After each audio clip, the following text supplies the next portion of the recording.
guys, welcome back to episode 2. Hello. So anyway, we'll just jump right in for this week's episode. We're kind of going to want to talk about the difference between each of our Sabbaths and what actually is rest on the Sabbath day. So, Katie, if you want to go first with what you do on the Sabbath. Okay, well, first off, usually my husband and I sleep in a little bit, and then we end up running practically late to church. We're usually at church by like 10, and then we get home around like noon. Then we usually take a nap because we love our Sunday afternoon naps. And then it just kind of depends what we do from there. Like, we might do a fun activity, we might just lay around, watch a movie or a show or something, but not usually anything spectacular. Yeah. What about you? Well, see, that's what I grew up doing on Sundays. Oh.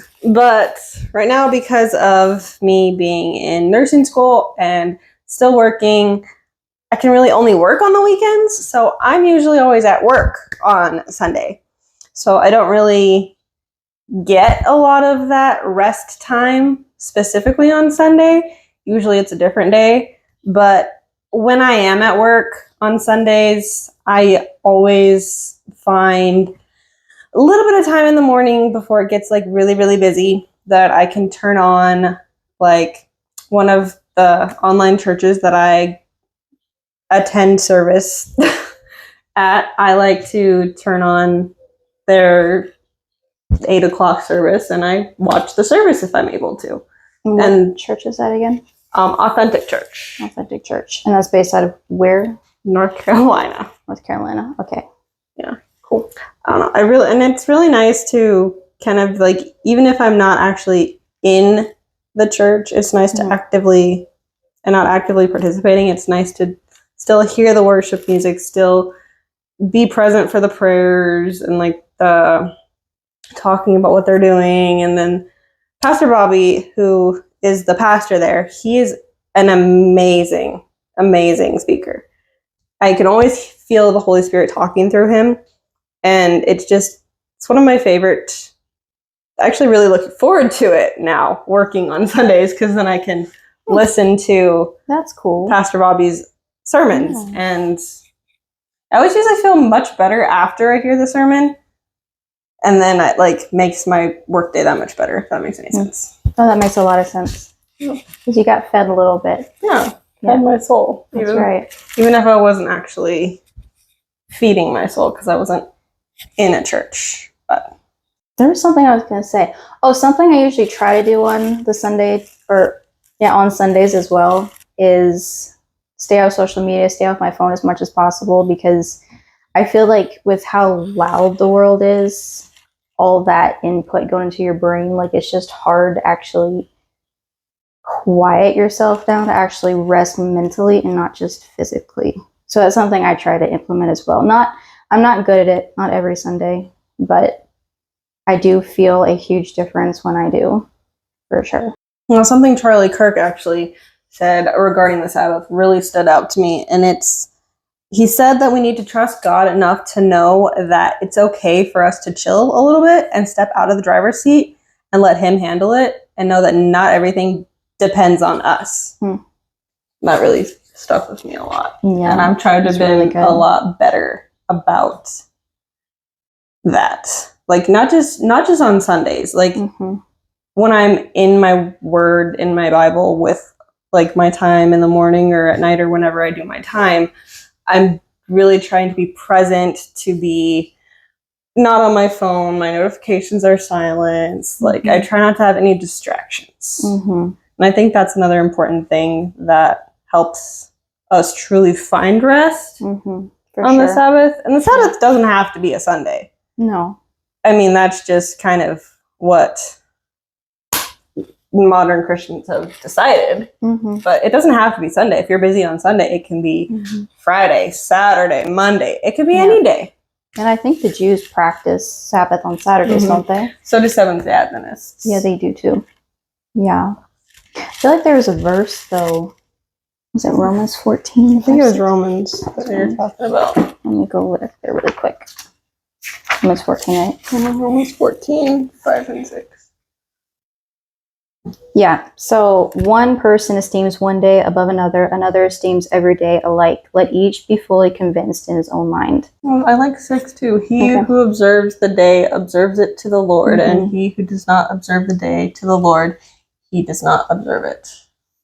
He who eats the Lord, for he gives God thanks, and he who does not eat to the Lord, he does not eat and gives God thanks. So that's a really good example of kind of what we were just talking about. Yep. Like God's not going to hold it against you if you don't observe Sundays.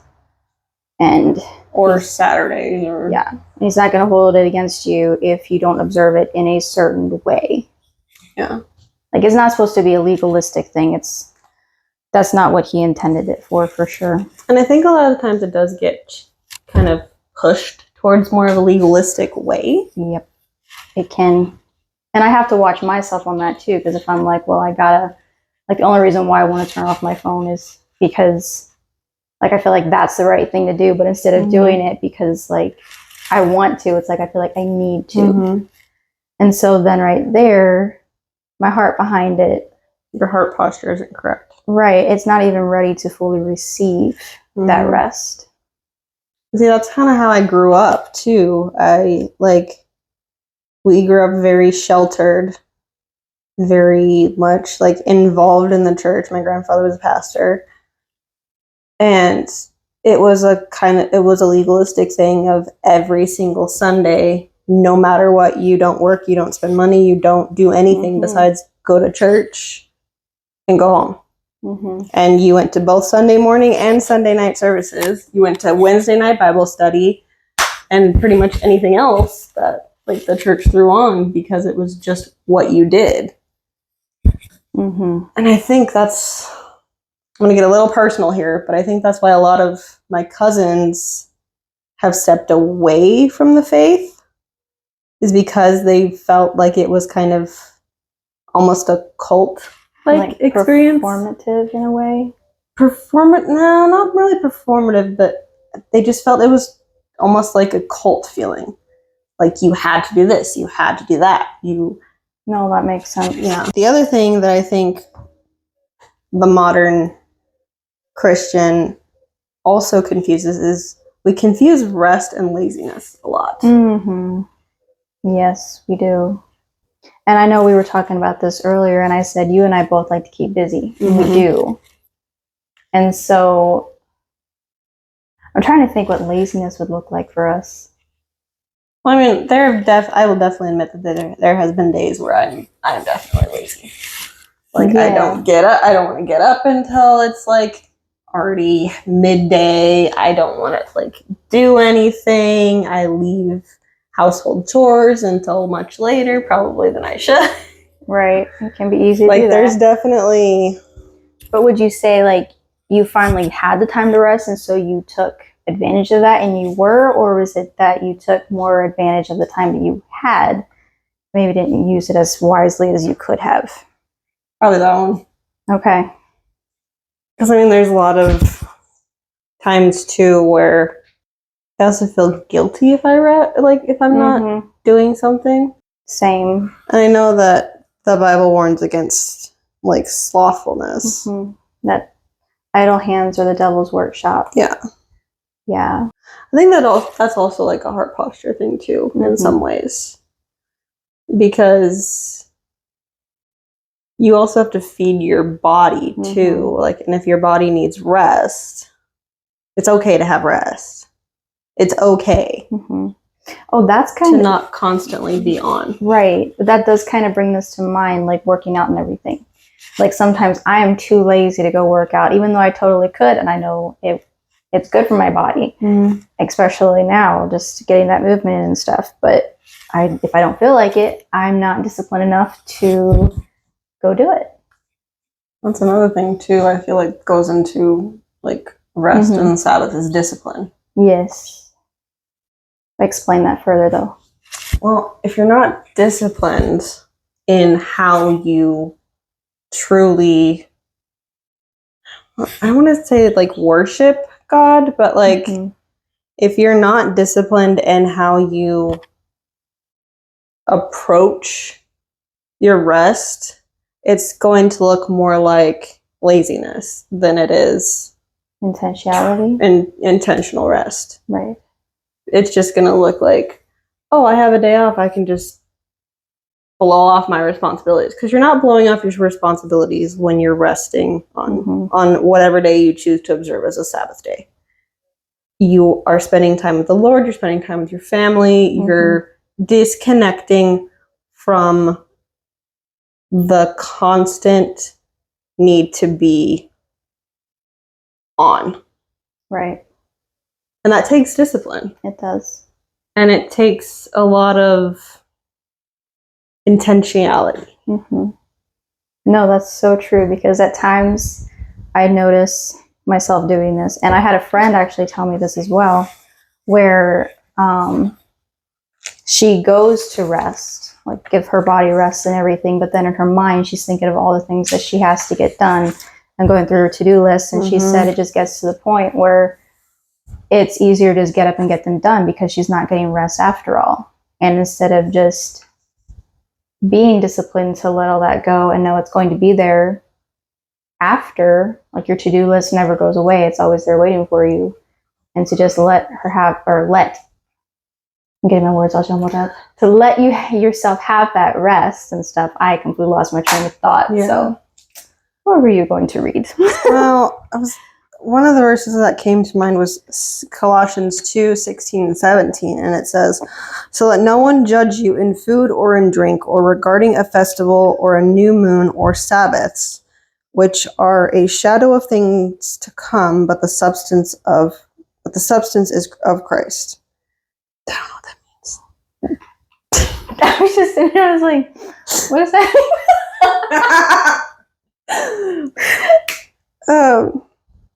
I think. Let me read that again. Which one was it? 16 and 17. So I think maybe what those verses are saying is that, like, resting on the Sabbath and something like that, it's just like a shadow of what's to come in all of eternity. And like the actual substance and everything is Christ. Whether it be food and drink and That's true, because Christ is the living water and the bread of life. Exactly. That makes. See, this is why I need you. Well, that's why I need you too. Because the other verse, the one that I read in Romans, kind of had me stumped a little bit. I was sitting there thinking, okay, what does that exactly mean? And you took it and went with, so, yeah. Oh, I love how this is titled "Not Legalism, but Christ." Ooh. Okay. Another thing that do we even know who wrote the book of Hebrews? Because I don't. I don't think Hebrews has an author, like a known author. That's a good question. Anyway, Look into Hebrews 4, kind of at the beginning, it's titled "The Promise of Rest." And it says, "Therefore, since a promise remains of entering his rest, let us fear lest any of you seem to have come short of it. For indeed the gospel was preached to us as well as to them, but the word which they heard did not profit them, not being mixed with faith in those who heard it. For we who have believed, do enter that rest. He has said, so I swore in my wrath, they shall not enter my rest. Although the works were finished from the foundation of the world, for he has spoken in a certain place of the seventh day in this way, and God rested on the seventh day from all his works. And again, in this place, they shall not enter my rest." So I feel like this kind of warns us Christians, like, entering in God's rest. And it's saying that those who do not practice the Sabbath, or who do not like honor God by resting and giving our week's troubles to him, they will not enter his rest. And this doesn't mean like daily. This means in heaven. I was just going to say, I love how it says the promise of rest in the subtitle there, because we're promised more rest than just here on earth on the Sabbath day and stuff. Like eternal rest with him. And it's just a small morsel taste of what's to come. That's true. One thing that's kind of important to note is what Jesus says the Sabbath should look like. because we really should follow what he says, as he is our kind of model for our life and everything else. I wrote this verse down because it made me think of you. Because, okay, here, let me explain really quick. Let me read the verses, then I'll explain. This is John 5:16 through 17. For this reason, the Jews persecuted Jesus and sought to kill him because he had done these things on the Sabbath. But Jesus answered them, my Father has been working until now, and I have been working. And like, a lot of people might judge you for working on the Sabbath, being a Christian and everything. But in a way, you're doing the same work Jesus did on the Sabbath. He healed and he restored people's health. And you're a nurse. You help bring healing, and you're there to be a light for Christ and everything. So, That's so sweet. oh, but it made me think. It was like, well, Kesey is doing the same work that Jesus did. And so, In a sense, I'm not actually healing people from grave diseases. No, definitely not. But like nowadays, you know, he's gifted you with that love and that passion and stuff, and now you get to use it to glorify him. A question is, if someone saw the way you practice the Sabbath, would they see joy or would they see more obligation? I feel like definitely depending on the day. That's real. It is. Like, definitely depending on the day is what they would hear or like see, because there are definitely good days and there's definitely bad days. And there's definitely days when I'm just so tired and I don't want to be at work because I've had clinical all week. I've had school all week. I've had to study all week. I've had like no time to be home. And those are definitely the days where they would probably see more obligation. Or is that more discipline? Yeah, I mean, that could be discipline. It also could just be because I need to work. Right. So, I mean, kind of judge that how you will. But then there's other days that definitely, like, I feel grateful to be there. I feel grateful to have a job that can bring so much change, or I feel grateful to be in a place where God's word is needed to be heard the most, and I can bring that to the situation. Yeah. And that's kind of like how I like to look at my job and what I'm doing with working in the emergency room, being in nursing school, all this stuff. It's that God has called me to bring his voice to a place where it's needed the most. That definitely makes it easier to know that I work on Sundays, because believe me, I would love to not have to work on Sundays, but it's where the cookie crumbles right now. So, good job. That's it, right? Well, we could go to Mark, because what it says, Jesus says the Sabbath should look like. I think he said Mark 2:27-28. Okay, so these verses, Mark 2:27 through 28, and he said to them, the Sabbath was made for man and not man for the Sabbath. Therefore, the Son of Man is also Lord of the Sabbath. And I read a commentary on this, and I'm trying to remember exactly what it said, but it was something down the lines of the Sabbath was made for man to enjoy, but it's not that man is obligated to enjoy the Sabbath. That makes sense. Because, I mean, God created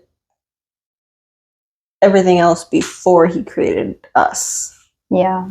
So that we could be Lord, or not Lord, but like rulers.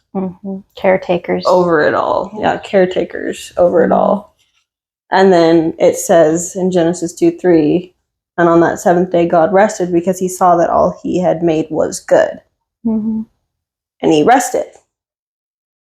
So I think that's kind of that's what this is pointing back to, do you think? Yeah, could be. I kind of want to leave our listeners with a little challenge. Oh, okay. So for this week, I want each and every one of you who has come across this podcast and who stayed until the end of this video, I want you to not just say that you're going to take a Sabbath. I want you to actually take a Sabbath day. And remember, it does not have to be Sunday. It can be whatever day that you feel like you can just disconnect, step out of the driver's seat, get in the back seat, and let God take the wheel. Mm-hmm. Because, like I said, true rest is found in Jesus and in God. Matthew 11:28. Come to me, all you who are weary and heavy laden, and I will give you rest. Mm-hmm. So that's kind of something that I want you guys to try. Mm-hmm. And if you're like confused and you're like, I don't know what to do, or like, just be present. Mm-hmm. Be present in your surroundings. Mm-hmm. Put the phone away, turn it off, do whatever you have to do. Get rid of your distractions. Stay in the moment with your family, with your friends, mm-hmm. with God. Open your Bible mm-hmm. and maybe read a little bit. And journal too, if that's your thing. Yeah, mm-hmm. Journal too. When I have time, which isn't often, but I do like to journal what I read. I read my passage, mm-hmm. and then I go back, I reread it again, and I journal down what stands out to me. Mm-hmm. And if you ask Katie, my Bible looks like a highlighter threw up on it because I do that. I color code certain things, and then I go through and I highlight, and I write things on the side, and I put stickers, and I just take a day to really, truly enter into your relationship with God. And don't put any weight on yourself for how it has to look in a certain way. Mm-hmm. Like, it doesn't have to be perfect. Just start. That's all you have to do. Yep. And let us know what that looks like if you do end up doing it. Yeah. Which you should. Anyway, we'll see you next week, or in 2 weeks. Yep. Bye.